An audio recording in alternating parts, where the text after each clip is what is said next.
Hey, let me ask you something.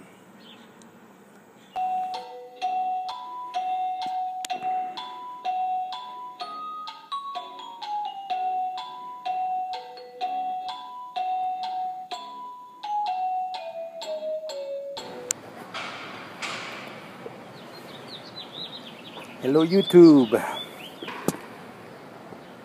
Magnifico here, coming from that little garden where I work, and near where I work. I'm trying to figure out how to best position the camera. No, I guess this will have to do. Anyways, welcome to this week's edition of Pipe Smoking WTFs. I have to say, I think I'm going to change the name of this show. I don't want people to think that WTFs is something else. I mean, I want something that basically tells you, the viewer, that this is a show where I ask questions. I'm asking for your help. These are questions that I have because I'm still a relatively new pipe smoker, and I still have a lot of questions. So I don't know if Pipe Smoking WTFs really captures that. I thought of calling it FAQs as well, but I don't know if these are necessarily frequently asked questions. Anyways, I'll ponder that for a while. But thank you to anybody who watched last week's episode and gave me a lot of good answers. Last week's question was, how long does it take for a meerschaum pipe to get some coloring or patina?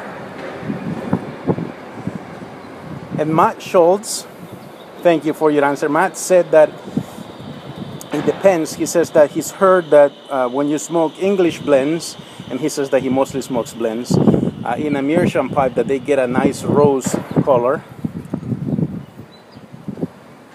And I believe the other person who responded was the Briar Boy, and he said that it takes anywhere from 10 to 15 smokes in a mirror to start noticing some coloring. He said that he noticed his meerschaum get some coloring around the shank after 10 to 15 smokes.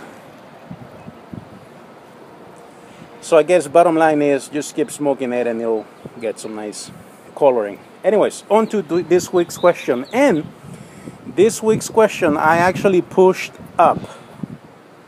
As you know, sometimes I ask for your questions. I've asked you viewers to, if you have questions, to send me a PM.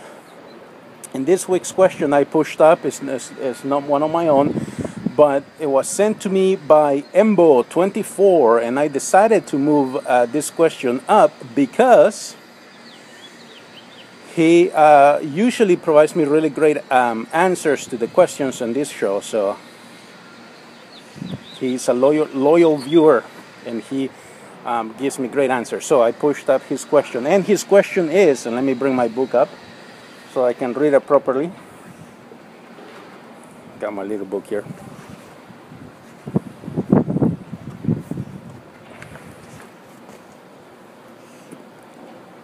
And Embo and I want to know, why is it important to use distilled water to rehydrate tobacco?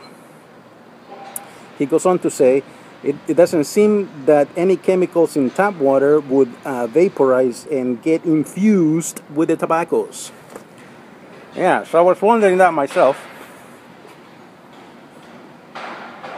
I rehydrated some tobaccos already. If you've been watching my shows, you know that one of my earlier questions was how to rehydrate tobacco. So I bought myself a gallon of distilled water.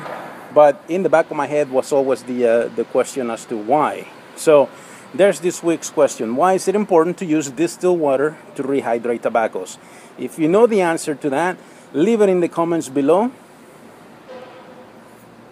To Embo, thank you so much for sending me your question, buddy. I appreciate it. So yeah, why is it important to use distilled water to rehydrate tobaccos? If you know the answer, leave it in the comments below. Make sure to like my videos if you definitely like, especially if you like them. Make sure to subscribe to the channel. And if you yourself have questions, if you are a new pipe smoker, and actually I got a few subscribers that say they're new pipe smokers.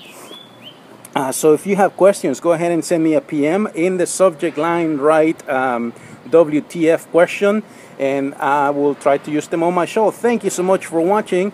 I look forward to reading all the answers. Until I see you again, this is El Magnifico saying, I'm El Magnifico and you're not.